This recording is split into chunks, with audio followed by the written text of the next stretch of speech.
ভয়াবহ এই দুর্ঘটনা ২৭ ডিসেম্বরের ধলেশ্বরী টোল প্লাজায়। বেপরোয়া বাসের তোড়ে প্রাণ হারান ৬ জন। এই দুর্ঘটনার সপ্তাহখানেক আগে ২২ ডিসেম্বর ঢাকা মাওয়া এক্সপ্রেসওয়ের শ্রীনগরে পৃথক ৬টি স্থানে দুর্ঘটনায় পড়ে ১৩টি যানবাহন, যেখানে একজন নিহত ও ২১ জন আহত হন।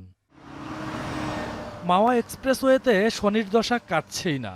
বৃহস্পতিবার রাতে আবারও নিমতলা ও হাসারায় পৃথক সড়ক দুর্ঘটনায় ঝরেছে ৪ প্রাণ। গুরুতর আহত হন ৫ জন। ৪ জন আমরা মৃত পেয়েছি এবং মৃতদের মধ্যে আবার ২ জন আমরা পেয়েছি অজ্ঞাতনামা।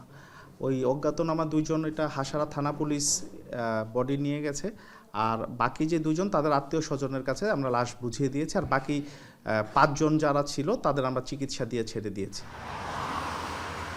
হাইওয়ে পুলিশের প্রাথমিক হিসাবে গত ১ মাসে ঢাকা মাওয়া এক্সপ্রেসওয়েতে অন্তত ১০টি সড়ক দুর্ঘটনায় ১২ জন নিহত হয়েছেন।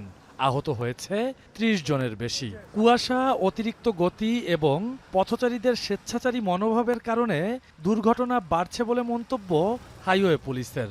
ধলেশ্বরী টোল প্লাজায় আমরা কিন্তু ওইখানে মাইকিংয়ের ব্যবস্থা করি, যে অনবরত বাঁচতেছি সেখানে, যে সাবধানে গাড়ি চালাবেন, সামনে কুয়াশা আছে, বেতবা গতিতে গাড়ি চালাবেন না। আমরা কিন্তু দিনের বেলা কিন্তু স্পিড গানের মাধ্যমে আমরা তাদের বিরুদ্ধে মামলা দিচ্ছি। যারা চালক আছেন, যাত্রী আছেন, তাদের সচেতনতা ব্যতীত আসলে দুর্ঘটনা কমানো আসলে অসম্ভব।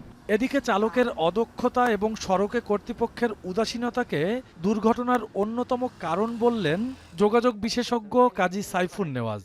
কুয়াশার সময় কীভাবে গাড়ি চালাবে সেই পর্যাপ্ত প্রশিক্ষণটাও তাদের নেই, সেই পদক্ষেপটাও তারা জানে না করণীয় কী, এবং তারা হাই বিমে চালায় যা কিনা ঝুঁকিপূর্ণ। এবং তৃতীয় হচ্ছে যে কর্তৃপক্ষের যে করণীয়গুলো থাকে, একটা ভেরিয়েবল স্পিড লিমিট দেওয়া, তারপর হচ্ছে যে একটু লাইটিংয়ের ব্যবস্থা করে, সেটাও কিন্তু আমাদের এই ঢাকা মাওয়া হাইওয়েতে নেই। ফলে দেখা যাচ্ছে এই শীতকালে বা কুয়াশার সময় দুর্ঘটনার হারটা বেড়ে যায়।